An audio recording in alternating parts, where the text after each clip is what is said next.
মৰমৰ ছাত্ৰ ছাত্ৰীসকল, আমি ভেক্টৰ এলজেব্ৰা চেপ্টাৰটো কালিৰ পৰা আলোচনা কৰি আছিলোঁ। তো আজি ডে 2। তো ইয়াত আমি আজি পঢ়িবলগীয়া টপিকটো হ'ল টাইপছ অফ ভেক্টৰ। তো টাইপছ অফ ভেক্টৰৰ এটা টাইপ হ'ল তোমালোকৰ ইউনিট ভেক্টৰ। তো ইউনিট ভেক্টৰ মানে কি আমি চাই লওঁ। A vector whose magnitude is 1 unit is called a unit vector. যে এটা ভেক্টৰৰ যদি মেগনিচিউড 1 হয়, কালি আমি ভেক্টৰবিলাকৰ মেগনিচিউড উলিয়াইছিলোঁ বা উলিয়াবলৈ শিকিছিলোঁ।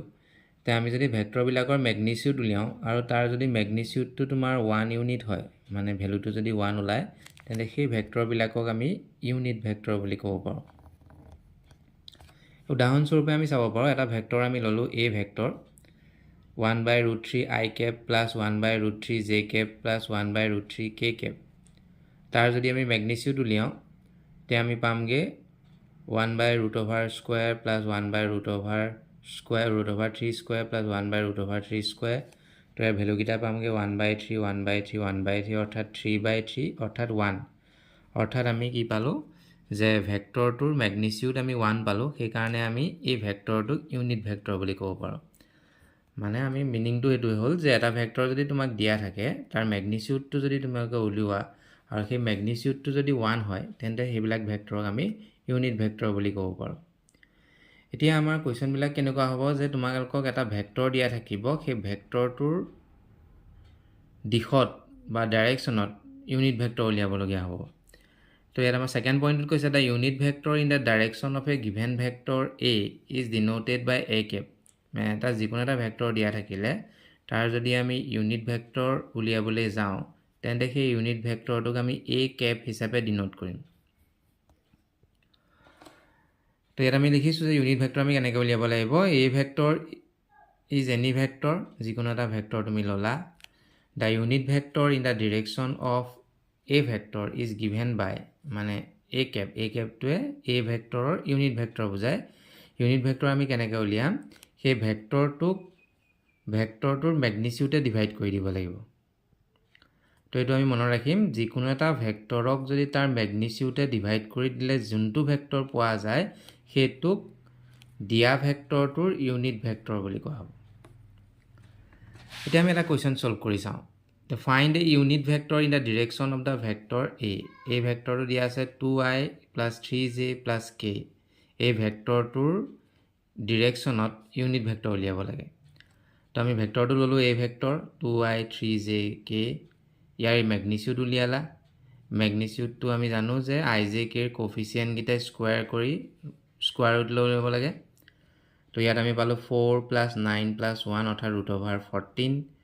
এতিয়া আমি ভেক্টৰটোক মেগনিচিউডে হৰণ কৰি দিওঁ, অৰ্থাৎ এ কেপ। এ কেপটো এ ভেক্টৰৰ ইউনিট ভেক্টৰ। তো এ vector divided by magnitude of এ, অৰ্থাৎ এ ভেক্টৰ আমি লৈছিলোঁ 2i 3j plus k divided বাই √14। ইয়াক আমি এনেকৈ লিখিব পাৰোঁ 2√14 i cap plus 3/√14 j cap plus 1/√14 k cap. তো কুৱেশ্যন আহিব পাৰে যে এটা ভেক্টৰ তোমাক দিয়া থাকিলে সেই ভেক্টৰটোৰ ডিৰেকশ্যনত ইউনিট ভেক্টৰ উলিয়াবলৈ দিব। তেতিয়া বেলেগ একো কৰিবলগীয়া নাই, ভেক্টৰটো লিখি ল'লা, তাৰ মেগনিচিউড উলিয়ালা, মেগনিচিউডটোৱে ভেক্টৰটোক হৰণ কৰি দিয়া, সেইটোৱে হ'ব ভেক্টৰটোৰ ইউনিট ভেক্টৰ। তো একেধৰণে তোমালোকে এই কুৱেশ্যনটো আমি ছল্ভ কৰিব পাৰোঁ যে find the unit vector in the direction of the vector A vector is equal to i plus j plus 2k। গতিকে আমাৰ এ ভেক্টৰ দিয়া আছে, আমি কি কৰিম, প্ৰথমতে তাৰ মেগনিচিউড উলিয়াওঁ। মেগনিচিউড কেনেকৈ উলিয়াম, i কফিচিয়েণ্ট হ'ল 1 অৰ্থাৎ 1², j কফিচিয়েণ্ট হ'ল 1 অৰ্থাৎ 1², k কফিচিয়েণ্ট হ'ল 2 অৰ্থাৎ 2² ইজ ইকুৱেল টু আমি পামগৈ 1 প্লাছ 1 প্লাছ 4 অৰ্থাৎ √6। এইটো মেগনিচিউড পালোঁ। তো দেয়াৰফৰ তাৰ ইউনিট ভেক্টৰ হ'ব, তাক আমি চিম্বল হিচাপত এ কেপ লিখিব পাৰোঁ। এই ভেক্টৰক আমি মেগনিচিউডেৰে ডিভাইড কৰি দিওঁ, অৰ্থাৎ আমি পামগৈ এই ভেক্টৰ আমাক দিয়া আছিলে i cap plus j cap plus 2k cap divided by magnitude of the vector. অৰ্থাৎ ইয়াক যদি আমি ভাগ ভাগকৈ লিখোঁ, এনেকৈ লিখিম 1/√6 i Cape plus 1 by root over 6 j cap plus 2 by root over 6 k cap. তো এই ধৰণে আমি ইউনিট ভেক্টৰ উলিয়াব পাৰোঁ। তো 1 মাৰ্কৰ কুৱেশ্যনৰ কাৰণে আহিব পাৰে, এইটো ভালকৈ চাবা। নেক্সট আমি এটা কুৱেশ্যন সলভ কৰোঁ। For the given vector a 2i minus j plus 2k and b minus i plus j minus k, find the unit vector in the direction of the vector a plus b. তো আমি কি কৰিব লাগিব, a আৰু b ভেক্টৰক যোগ কৰিবলৈ কৈছে। যোগ কৰি যিটো ভেক্টৰ আমি পাম সেই ভেক্টৰটোৰ দিশত ইউনিট ভেক্টৰ উলিয়াব লাগে। তো আমি a আৰু b যোগ কৰোঁ, যোগ কৰিবলৈ বেলেগ দিগদাৰ নাই। আমি কোফিচিয়েণ্ট মানে কম্পনেণ্ট ৱাইজ যোগ কৰিম, অৰ্থাৎ i লগত i যোগ কৰিব লাগিব, j লগত j যোগ কৰিব লাগিব, k লগত k যোগ কৰিব লাগিব। তো আমি এই ভেক্টৰটো লিখি ল'লোঁ 2i minus j plus 2k plus minus i plus j minus k। আমি 2i cap এইফালে 2i cap আছিলে, এইফালে minus i cap আছিলে, আমি একেলগে লিখি ল'লোঁ। তাৰপৰা minus j cap plus j cap একেলগে লিখি ল'লা, 2k cap minus k cap একেলগে লিখি ল'লা। গতিকে 2i পৰা i বিয়োগ কৰিলে i cap পালা, j কেঞ্চেল কৰোঁ, গতিকে এইটো নিলিখিলেও হ'ল, মই এনেই জাষ্ট লিখি থৈছোঁ 0j cap। 2k পৰা k বিয়োগ কৰিলে k cap পালা, অৰ্থাৎ আমাৰ ফাইনেল ৰিজাল্টটো হ'ল i cap plus k cap। তো এই ভেক্টৰটো আমি পালোঁ, এই ভেক্টৰটোৰ আমি মেগনিচিউড উলিয়াম। তো মেগনিচিউড উলিয়াবলৈ তেনেই সহজ, ৰুট অভাৰ চেইনটো লিখি ল'লা, i কোফিচিয়েণ্টটো লিখিলা, তাক স্কুৱেৰ কৰিলা। ইয়াত জেটো 0 হৈ আছে, গতিকে 0 স্কুৱেৰ, কে কোফিচিয়েণ্ট হ'ল 1 অৰ্থাৎ 1 স্কুৱেৰ, অৰ্থাৎ এইটাৰ ভেলুটো পালা ৰুট অভাৰ 2। এতিয়া আমি ইউনিট ভেক্টৰটো উলিয়াম কেনেকৈ, ভেক্টৰটোক তাৰ মেগনিচিউডে হৰণ কৰি দিওঁ, অৰ্থাৎ a প্লাছ বিৰ ভেলু পালোঁ i plus K, a plus বিৰ মেগনিচিউড আমি পালোঁ ৰুট অভাৰ 2, অৰ্থাৎ ইয়াক আমি ছেপাৰেট কৰি যদি লিখোঁ 1 by root 2 i cap plus 1 by root 2 k cap. তো এই ধৰণে আমি এইটো কুৱেশ্যনটো ছল্ভ কৰিব পাৰোঁ। মই আকৌ এবাৰ কৈ দিছোঁ যে ইয়াত দুটা ভেক্টৰ a আৰু b নামেৰে দিয়া আছিলে। আমাক কি কৈছিলে যে a আৰু b যোগ কৰি যিটো ভেক্টৰ পাবা সেই ভেক্টৰটোৰ ডিৰেকশ্যনত ইউনিট ভেক্টৰ উলিয়াব লাগে। তো আমি প্ৰথমে a প্লাছ বিটো উলিয়াই ল'লোঁ, a প্লাছ বি আমি উলিয়াই কম্পনেণ্ট ৱাইজ যোগ কৰি আমি পালোঁগৈ i প্লাছ কে, অৰ্থাৎ i প্লাছ কেৰ আমি মেগনিচিউডো উলিয়ালোঁ, অৰ্থাৎ ৰুটটো পালোঁ। আৰু তাৰ ইউনিট ভেক্টৰ উলিয়াবলৈ যাওঁতে ভেক্টৰটো অৰ্থাৎ a প্লাছ বিক তাৰ মেগনিচিউডে ডিভাইড কৰি দিলোঁ, অৰ্থাৎ তাৰ ইউনিট ভেক্টৰটো হ'ব 1 by root 2 i plus 1 by root 2 k cap. গতিকে তোমালোকলৈ এই কুৱেশ্যনটো এৰিলোঁ, এইটো নিজে কৰি ছল্ভ কৰি চাবা। ইয়াতো একেধৰণে দিয়া আছে, a আৰু b, a প্লাছ বি উলিয়াবা, a আৰু b প্লাছ কৰি ল'বা, এইটো এটা ভেক্টৰ পাবা i j k ফৰ্মত, তাৰ মেগনিচিউড উলিয়াবা, ৰুট অভাৰ দি কোফিচিয়েণ্টবিলাকৰ স্কুৱেৰ কৰিবা, যিটো পাবা সেইটো থাকিব। আৰু ইউনিট ভেক্টৰটো আমি কেনেকৈ উলিয়াম, a প্লাছ বিক ইয়াৰ মেগনিচিউডেৰে ডিভাইড কৰি দিবা, সেইটো হ'ল আমাৰ কুৱেশ্যনটোৰ আনচাৰ। সেইটো কৰি চাবা নিজে।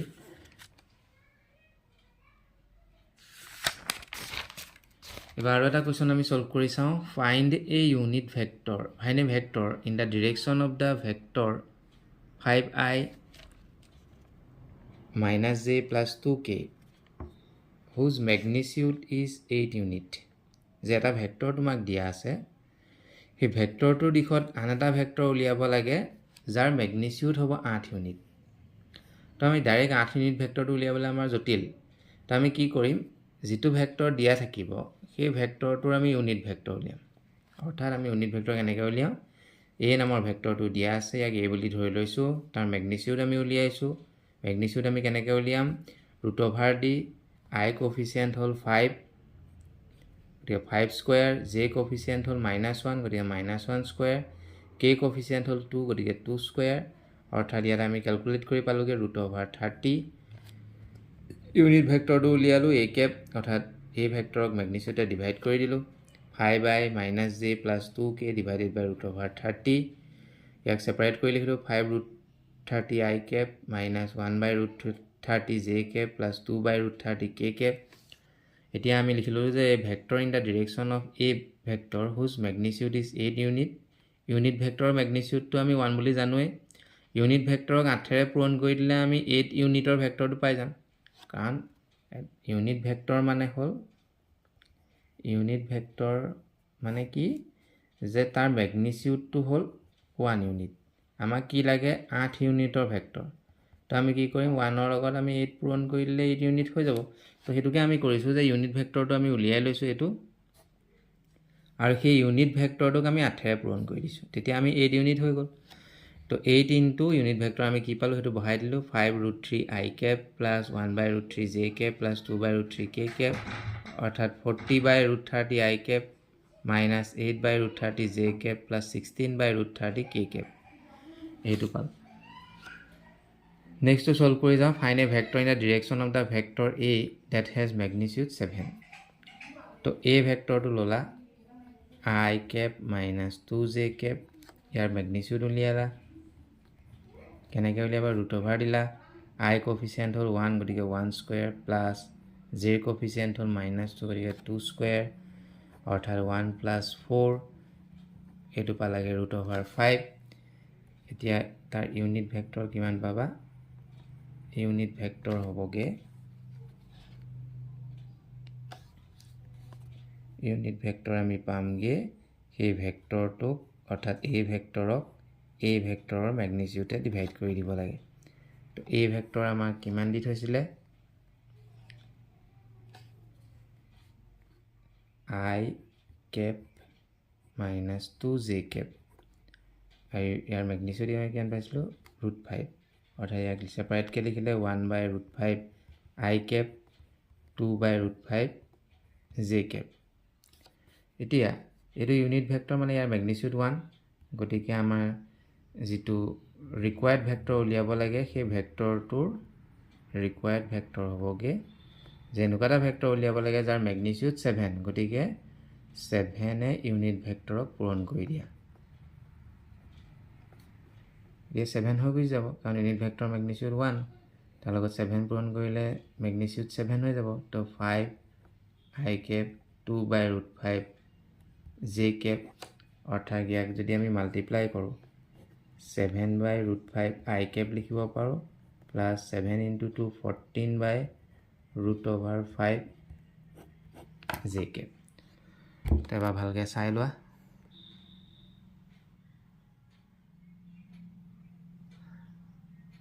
তো এই ধৰণে আমি কোৱেশ্চন বিলাক ইউনিট ভেক্টৰৰ লগত ৰিলেটেড কোৱেশ্চন বিলাক আমি সলভ কৰিব পাৰো তো আজি ক্লাছটোত আমাৰ ইমানে আমি ইউনিট ভেক্টৰ সম্পৰ্কে আজি অধ্যয়ন কৰিলো প্ৰথম আমি কি কলো যে এটা ভেক্টৰ যদি তাৰ ম্যাগনিটিউড 1 হয় তাক ইউনিট ভেক্টৰ বুলি কোৱা হয় আৰু যিকোনো এটা ভেক্টৰ দিয়া থাকিলে তাৰ ইউনিট ভেক্টৰ আমি কেনেকৈ উলিয়াম ফৰ্মুলাটো হ'ল এটো যে সেই ভেক্টৰটোক তাক ম্যাগনিটিউডৰে ডিভাইড কৰি দিব লাগে তেতিয়া আমি যিকোনো ভেক্টৰৰ দিশত আমি ইউনিট ভেক্টৰ উলিয়াব পাৰো তো তলৰ কোৱেশ্চন গিটাৰ সহায়ত আমি ইয়াৰ ইউনিট ভেক্টৰ উলিয়াই চালো তো আজি ক্লাছটো আমাৰ ইমানে আকৌ নেক্সট ক্লাছত আমি বেলেগ এটা টাইপৰ ভেক্টৰৰ বিষয়ে আলোচনা কৰিম থ্যাংক ইউ ফৰ